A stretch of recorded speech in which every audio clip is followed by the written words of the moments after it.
Hello everyone, स्वागत है PW only IAS में। एक इंपॉर्टेंट मुद्दा है खासकर उन छात्रों के लिए जो अभी सिविल सर्विसेज क्रैक करने की तैयारी शुरू करना चाह रहे हैं और अभी वो या तो स्कूल में हैं, कॉलेज जाने वाले हैं या कॉलेज में हैं।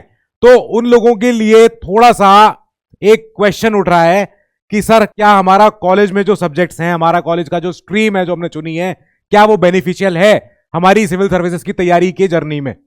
अब उसके पहले भैया हो सकता है कि आपके पास इस चीज की नॉलेज कम हो कि क्या ये सब्जेक्ट कि ये एग्जाम कैसा है, क्या होता है इसमें। एक रफ आपको आइडिया दे दूं, इतना तो आपको पता चल ही गया होगा कि हाँ साहब इस एग्जाम से आप grade A civil servant officer बनते हो और आपको अपॉइंट करते हैं राष्ट्रपति। यानी कि एक बार आपका अपॉइंटमेंट होता है तो आपको जो अपॉइंट कर रहा है या तो वो या उनके ऊपर की कोई अथॉरिटी आपको रिमूव कर सकती है। अब राष्ट्रपति से ऊपर कुछ भी नहीं है, तो यानी कि आपकी ये जो नौकरी है ये एक परमानेंट नेचर की है और आपको राष्ट्रपति ने अपॉइंट किया है, राष्ट्रपति ही आपको रिमूव कर सकते हैं सर्विस से। ग्रेड ए सर्विस का एग्जाम है और इस एग्जाम के 3 चरण हैं। पहले चरण में हम देखते हैं हमारा प्रीलिम्स यानी प्रारंभिक परीक्षा। ये ऑब्जेक्टिव नेचर की होती है, इसमें एमसीक्यूज क्वेश्चन होते हैं और इसमें ऑब्जेक्टिव टाइप क्वेश्चन है। 2 पेपर होते हैं इसमें, we call it paper A and paper B. अब ये क्या है सर? तो पेपर बी तो हमारा सीसैट है, सिविल सर्विसेज एप्टीट्यूड टेस्ट, जिसमें आपका maths, quant, LR, DI, English, reasoning ये सब आता है। ये है हमारा क्वालिफाइंग नेचर का और इसमें 33% चाहिए होती है बस क्वालिफाई करने के लिए।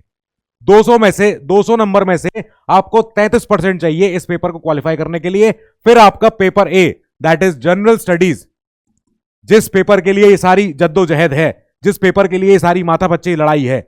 जनरल स्टडीज में आपके सारे सब्जेक्ट्स आते हैं, polity, history, geography, environment, economy, IR, सारे के सारे सब्जेक्ट्स।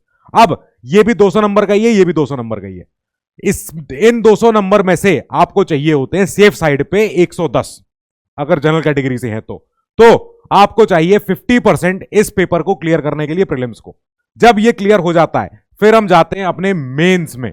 मेंस यानी मुख्य परीक्षा। अब मेंस एक रिटन पेपर होता है, इसमें सब्जेक्टिव नेचर के क्वेश्चंस होते हैं। आपको एक स्टेटमेंट दे दी और बोल दिया कि इस पे कमेंट करो, इसको एनालाइज करो, इस पे आप एलुसिडेट करो, इस पे आप और इसको डिस्कस करो।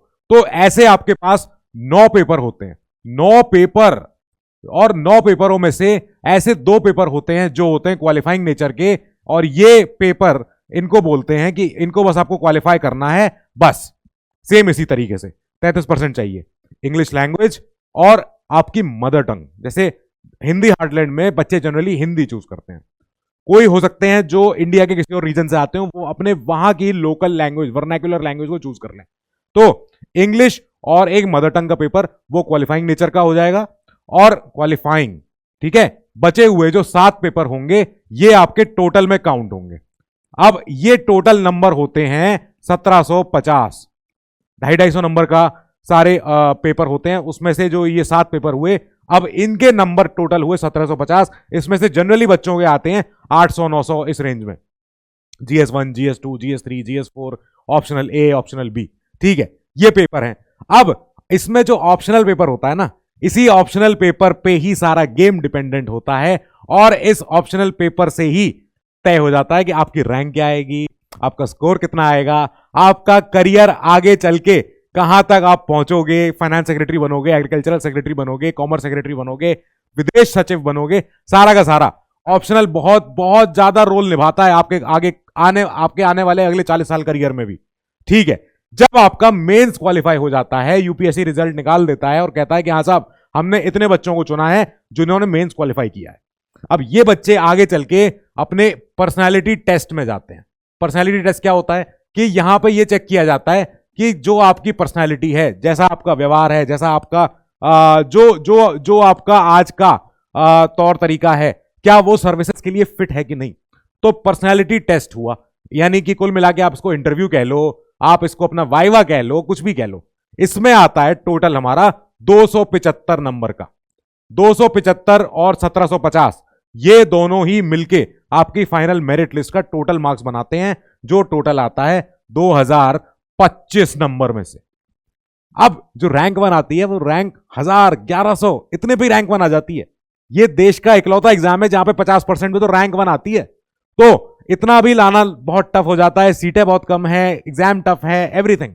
ठीक है, समझ में आ रहा है कि हाँ साहब पेपर में जो सब्जेक्ट्स हैं बहुत वाइड वैरायटी के हैं, और कुछ सब्जेक्ट जो हैं वो ह्यूमैनिटीज आर्ट साइड के हैं, कुछ सब्जेक्ट टेक्निकल नेचर के भी होते हैं।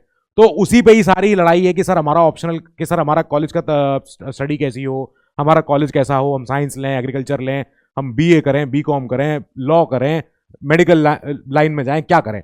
अब हमें यहाँ पे एक चीज समझ में आ गई कि हाँ साहब ठीक है, यही संस्था है, यही यूपीएससी संस्था है जिसकी ये सारी, जिसके अराउंड सारी ये चीजें घूम रही हैं। और यहां पे ही हम देख रहे हैं कि हाँ साहब कुछ ही हैं जो एग्जाम क्रैक कर पाते हैं।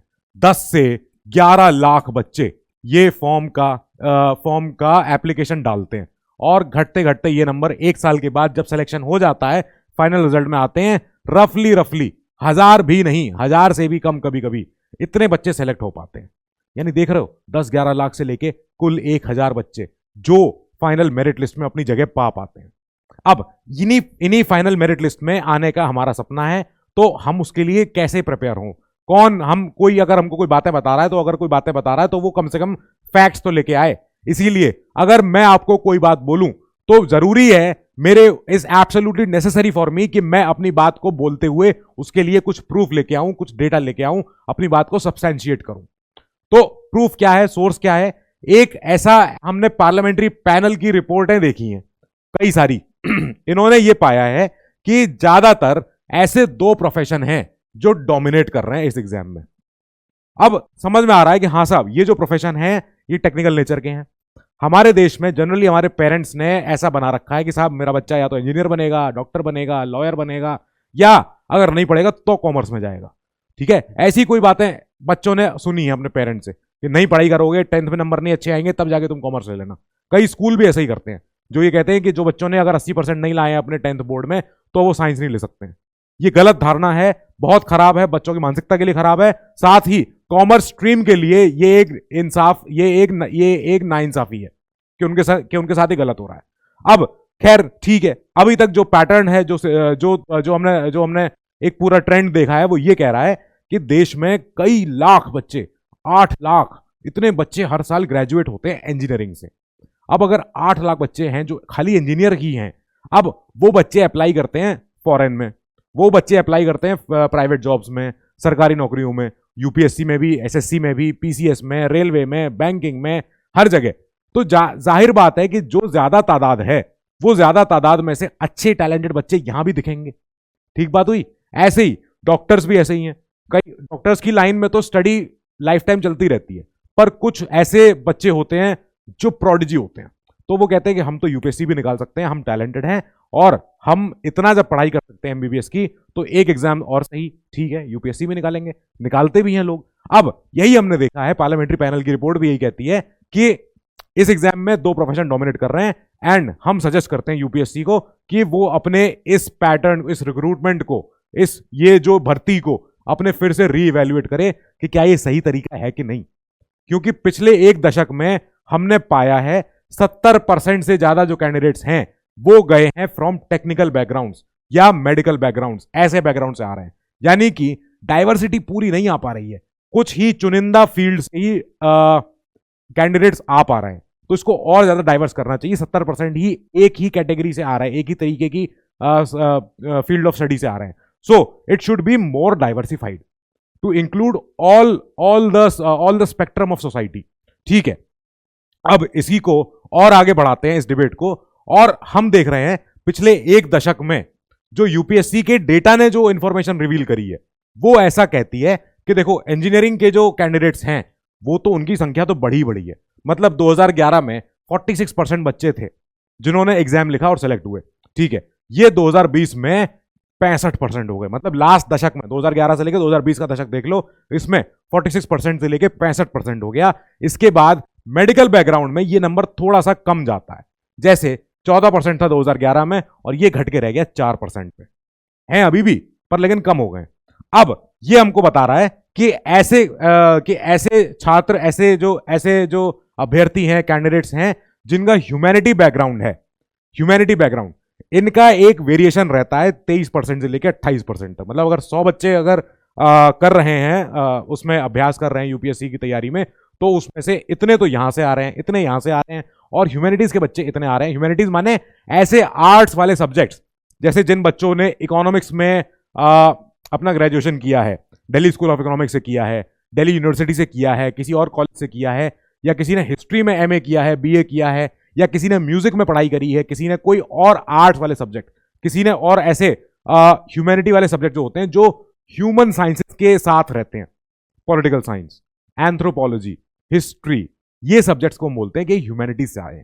अब इन सब्जेक्ट्स में जो जिन बच्चों ने पढ़ाई करी कॉलेज में और उन बच्चों ने यूपीएससी निकाला, तो वो संख्या 23% या 28% हो गई है, सिवाय अगर 2012 को छोड़ दें, जहां पर ये संख्या 40% गई थी।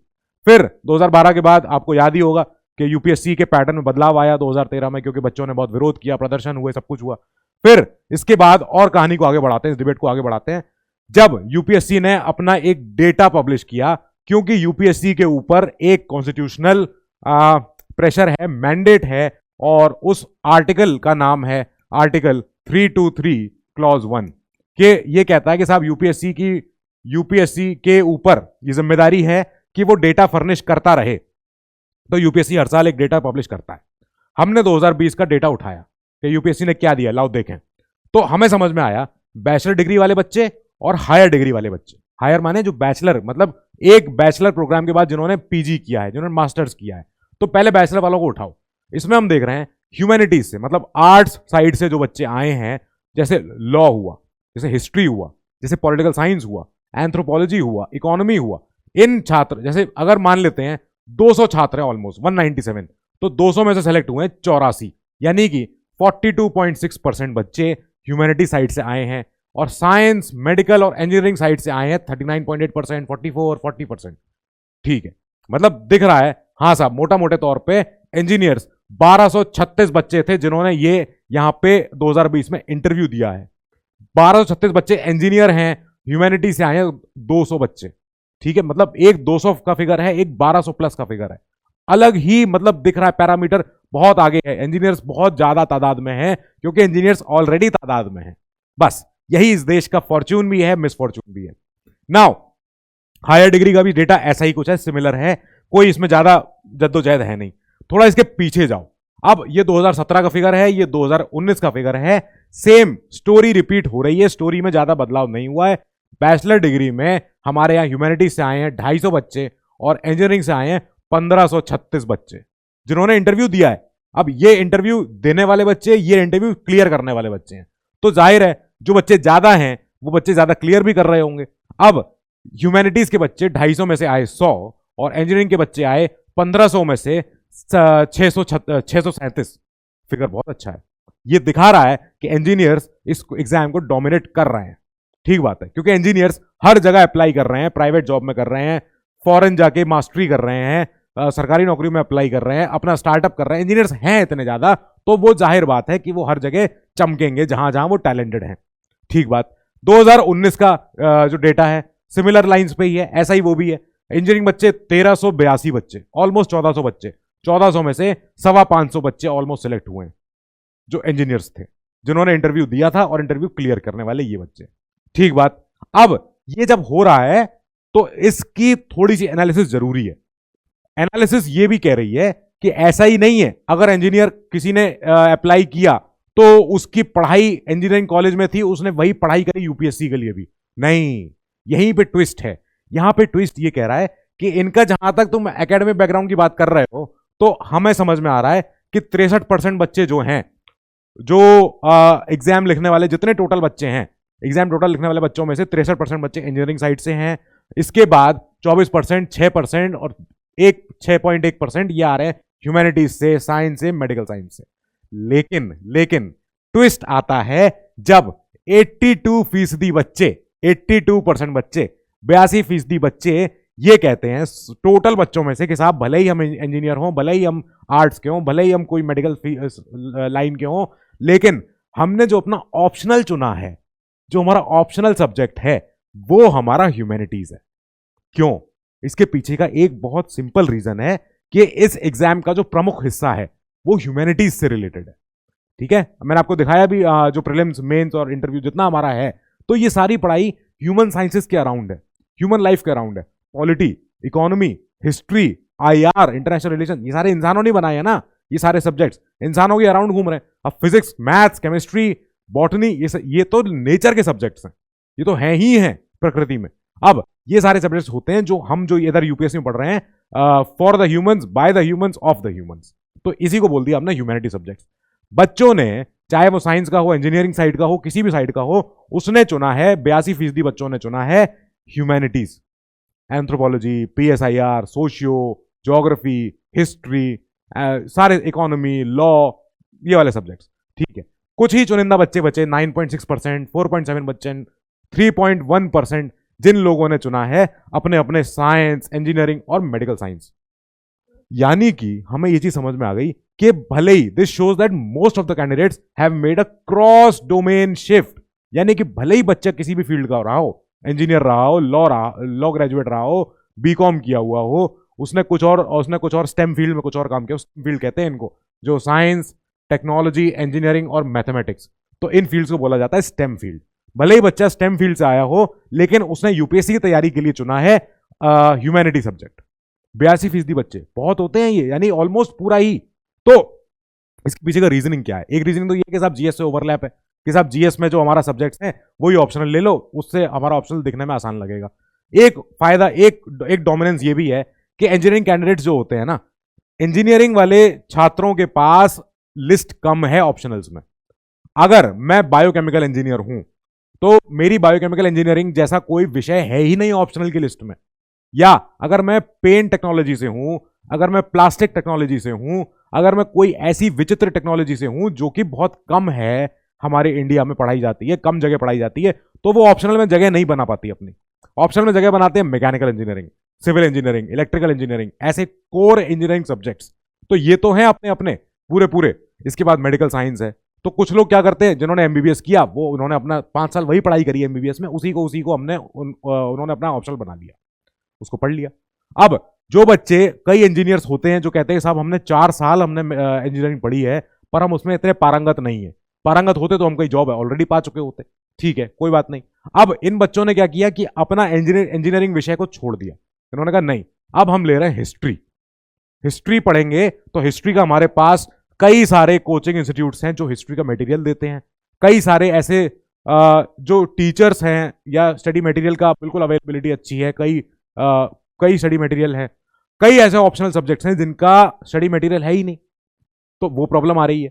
अब आपके पास ये बेनिफिट है कि आप देख सकते हो पीडब्ल्यू की ऐप पे जाके कि साहब हाँ, मैं ऑप्शनल की क्लास देख लेता हूं, डेमो क्लास देख लेता हूं, और मुझे समझ में आ जाता है कि हाँ, ये ऑप्शनल मेरे लिए बेस्ट फिट है, मैं इसको कर सकता हूं आगे। इसका स्टडी मटेरियल है, इसके हमारे पास एजुकेटर्स हैं, टीचर्स हैं, और हमें बहुत अच्छा यहाँ पे पूरा प्रॉपर हमको गाइडेंस मिल सकती है।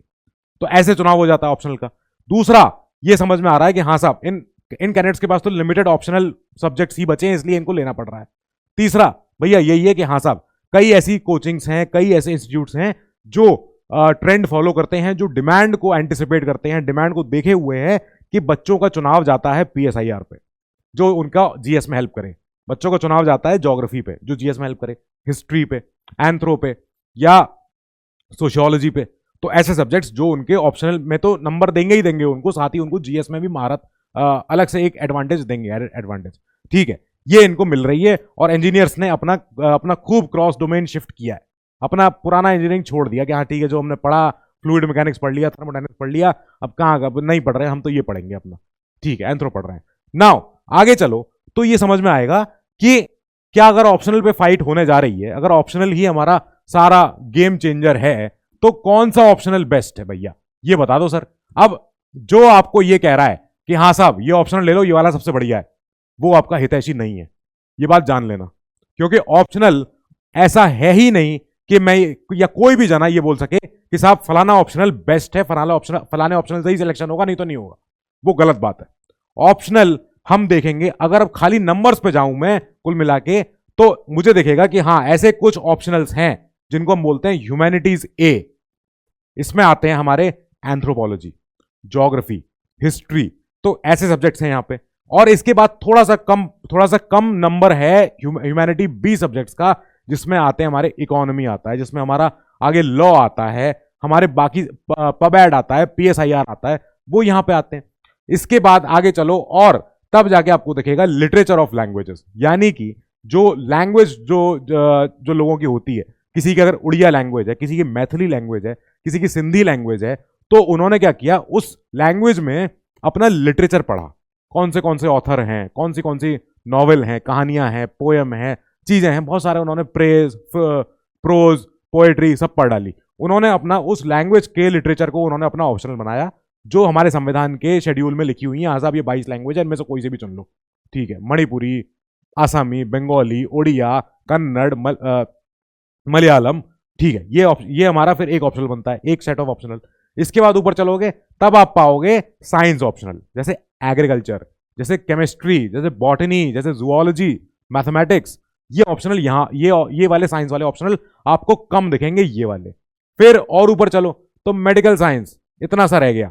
मेडिकल साइंस में देखो ज्यादा उसमें वेरिएशन है ही नहीं, मेडिकल साइंस वही है जो एमबीबीएस में उन लोगों ने वहां पढ़ी है, animal husbandry, veterinary science, medical science, ये बस उतना सा रेंज है। उसके ऊपर जाओगे तब आप पाओगे engineering subjects, that is civil, electrical, mechanical, ये वाले सब्जेक्ट्स, ठीक है, ये आपको यहां दिखेंगे। फिर अब भले ही थोड़ा मेडिकल साइंस से ऊपर है, पर है जरूर। अब ये कहना कि क्या ह्यूमैनिटी ए सब्जेक्ट सबसे बेस्ट है, गलत बात, नो। इसका सिंपल कहना यह है कि ज्यादा जिन बच्चों के सिलेक्शन हुए उसमें से मेजॉरिटी बच्चे ह्यूमैनिटी ए से आए हैं। इसका मतलब बिल्कुल नहीं है कि ह्यूमैनिटी बी या साइंस या ऊपर के सब्जेक्ट्स ये कम है, इनसे सिलेक्शन नहीं होगा, या ये बच्चे चूज नहीं करते हैं, नो। ये बच्चों के इंटरेस्ट के ऊपर है, बच्चों के अप्रोच के ऊपर है कि वो कैसे उसको चूज कर रहे हैं, और यही यहां पे आपको समझ में आ जाएगा। ये डेटा है 2020 का, और इसमें अगर आप देखोगे इसमें सारे ऑप्शनल सब्जेक्ट्स का मूल्यांकन हो रखा है। क्या हुआ है, हमने यहां पाया एंथ्रोपोलॉजी, हमने यहां पाया केमिस्ट्री, हमने पाया सारे जितने लॉ है, मैथमेटिक्स है, हमारा पॉलिटिकल साइंस है, सोशियोलॉजी है, और ज्योग्राफी जैसे सब्जेक्ट्स हुए। तो इसमें आप देखोगे कि हाँ साहब, ज्योग्राफी में 1300 प्लस बच्चों ने एग्जाम अपना अपीयर हुए हैं, ठीक बात है। ऐसे कुछ बच्चे हैं जिन्होंने बंगाली लिया, 2 बच्चे थे जिन्होंने बंगाली लिया, 2 में से 1 का भी सिलेक्शन नहीं हुआ, यानी कि बंगाली की 2020 में हिट रेट गई 0%। ऐसे कुछ बच्चे थे, एक ही बच्चा था जिसने लिया Sindhi language, Arabic language, Sindhi, तो एक बच्चा था, उसका सिलेक्शन नहीं हुआ। क्या इसका मतलब क्या सिंधी लैंग्वेज ऑप्शनल खराब है? नो, बिल्कुल भी नहीं।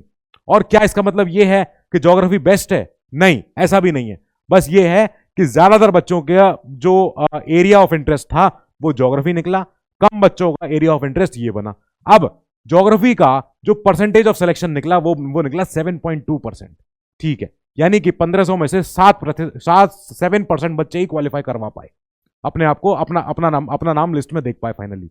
और ऐसे आप देखोगे तो एक जगह आपको मणिपुरी लैंग्वेज भी दिखेगी। मणिपुरी लैंग्वेज 4 लोगों ने ली, 4 में से 1 का सिलेक्शन हुआ, that means success rate is 25%। तो क्या मतलब ये 25% मतलब दिस मीन्स द बेस्ट? ऐसा भी नहीं है कि मणिपुरी लैंग्वेज ही बेस्ट है, क्योंकि 4 में से 1 सिलेक्ट हुआ है, 25% हो गया।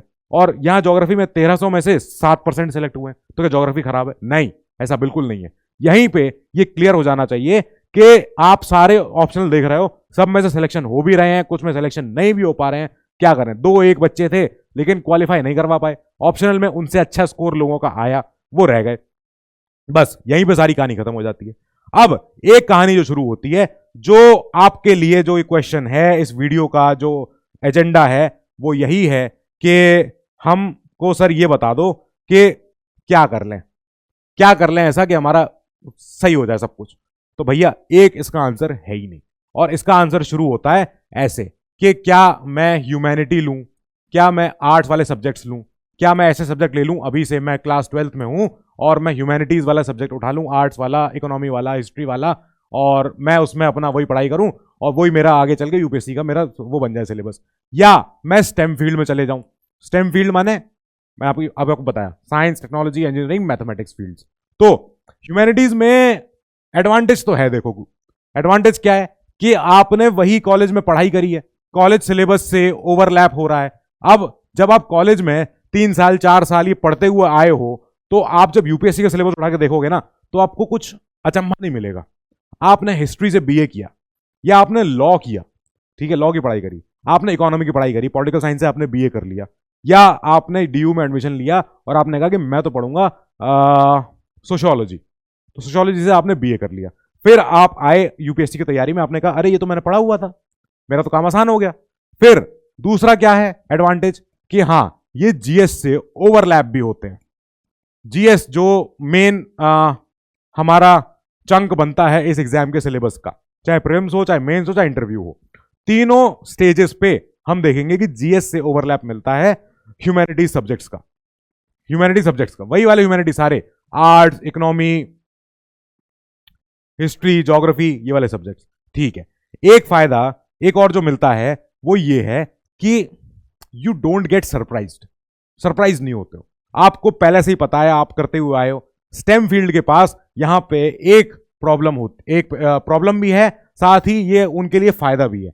वो क्या है कि ये दिस इज अ ब्रेक, ये इनको एक ब्रेक देता है। कैसे? मेरे एक मित्र थे, उनका ऑप्शनल था मैथमेटिक्स। अब वो मैथमेटिक्स उन्होंने क्यों लिया? उनका कहना था कि यार मैं जब पूरे दिन जीएस पढ़ता हूं, अखबार पढ़ता हूं, हिस्ट्री ज्योग्राफी पढ़ता हूं, मैं मोनोटोनस हो जाता हूं, मैं एक ही तरीके से, एक ही रवैये से पढ़ रहा हूं, एक ही सोच से पढ़ रहा हूं। फिर जब मैं मैथमेटिक्स उठाता हूं रात के आखिरी 3 घंटे में, अपने ऑप्शनल की पढ़ाई कर रहा हूं, मेरा मूड फ्रेश हो जाता है, माइंड फ्रेश हो जाता है। और ऑप्शनल में मैथमेटिक्स मैंने लिया है, एकदम स्टैटिक सब्जेक्ट है, इसमें ज्यादातर सब्जेक्ट हैं जो आपको करंट अफेयर नहीं मिलेंगे जिनके। अब मैथमेटिक्स है तो है और उतना ही है, अगर रीमान इक्वेशन सॉल्व हो जाए तब अलग बात है, हाँ साहब एकदम ब्रेक थ्रू हो गया, नई इक्वेशन आ गई है, सब कुछ एकदम पलट ही गया, मैथमेटिक्स के सिद्धांत पलट गए, ऐसा तो नहीं है। अब मैथमेटिक्स है तो है और करेक्ट है तो करेक्ट है। इफ करेक्ट, अगर सही गई तो फिर कौन रोक लेगा आपको 10 में से 10 देने से? इफ करेक्ट देन करेक्ट, बस आई बात समझ में। ये तो आपने अपने स्कूल लाइफ में भी देखा ही होगा, मैथ्स में आंसर करेक्ट है तो भैया फिर पूरे नंबर मिलते हैं, ठीक बात। ऐसे ही अगर आपने ऑप्शनल लिया, आपने ऑप्शनल पेपर 1 पेपर 2 में मैथमेटिक्स ले रहे हो और आपको पता है कि यार मेरी अप्रोच सही है, मेरा मेथड ठीक है और मेरा आंसर भी सही मैं प्रूव कर रहा हूं, नंबर मिलेंगे ही मिलेंगे, कहां काटने की गुंजाइश है उसमें। हो सकता है ह्यूमैनिटीज में ऐसे क्वेश्चंस हो जिसमें एग्जामिनर को लगे कि कैंडिडेट ने सारे पॉइंट नहीं लिखे हैं, या लिखे हैं पर सारे पॉइंट्स जो है वर्ड लिमिट से बाहर चले गए, या कुछ पॉइंट्स मिस हो गए, कुछ पॉइंट्स को रिपीट कर दिया है, ये सब हो सकता है ह्यूमैनिटीज में, क्योंकि यह सब्जेक्टिव है, यहां तो सब स्टेम फील्ड है, साइंस है। अब ये पेन है तो पेन ही तो है, इसके बारे में मैं और कितना भी लिख लूं ये पेन ही रहेगा। तो वहां पे एक फिक्स्ड कन्फाइंड सिलेबस है। अब एक और यहां पे प्रॉब्लम भी है, ये फायदा भी है कि स्टेम फील्ड के बच्चे ज्यादातर ऑब्जेक्टिव, रैशनल, साइंस अप्रोच के होते हैं, तो इनके पास मल्टीपल एवेन्यू खुल जाते हैं दूसरे और अटेम्प्ट्स देने के, प्लान बी, प्लान सी, या फ्यूचर में कोई और कोर्स करने का। जैसे एक इंजीनियर है तो वो मास कम्युनिकेशन भी बाद में पढ़ाई कर सकता है, वो एसएससी की, बैंकिंग की, रेलवे की तैयारी कर सकता है, वो और बाद में जाके लॉ की पढ़ाई कर सकता है, फॉरेन में जाके मास्टर्स कर सकता है, या वो कोई स्टार्टअप कर सकता है, कहीं एमबीए कर सकता है। स्कोप ऑफ एवेन्यू बहुत है।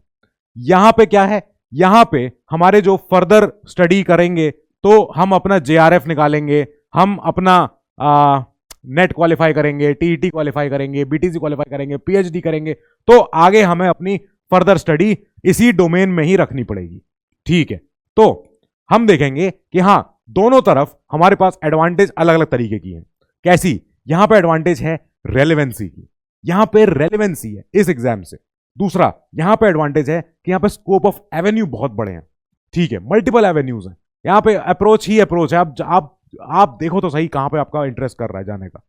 सो हम जब यहां पे अपना तैयारी करेंगे और हम साथ में प्रारंभ बैच भी देखेंगे कि हमारा यहां पे जब 3 साल का प्रोग्राम है, चाहे हमारा कॉलेज का सिलेबस कैसा भी हो, हम 3 साल के अंदर एनसीईआरटी हमारा बिल्कुल शुरू का फाउंडेशन जो हमारा ले होगी, उसके बाद अगले साल जब हम अपना सीसेट तैयारी करेंगे, ऑप्शनल तैयारी करेंगे, तीसरे साल में फाइनल अभ्यास करेंगे, तब जाके चाहे हमारा इंजीनियरिंग फील्ड से हो, चाहे हम किसी और फील्ड से हो, हमको 2026-27 के अटेम्प्ट में प्रिपेयर होने में हमें बिल्कुल भी हमें हिचकना नहीं है, हम रेडी होके जाएंगे। और डोंट वरी, आप अपने रुचि के अनुसार अपने मनपसंद सब्जेक्ट ही पढ़ना, चुनना, अपने हिसाब से ही कॉलेज का सिलेक्शन करना, स्ट्रीम का चुनाव करना, सफलता आपको मिलेगी, मेहनत आपकी रंग लाएगी, पढ़ाई करते रहो।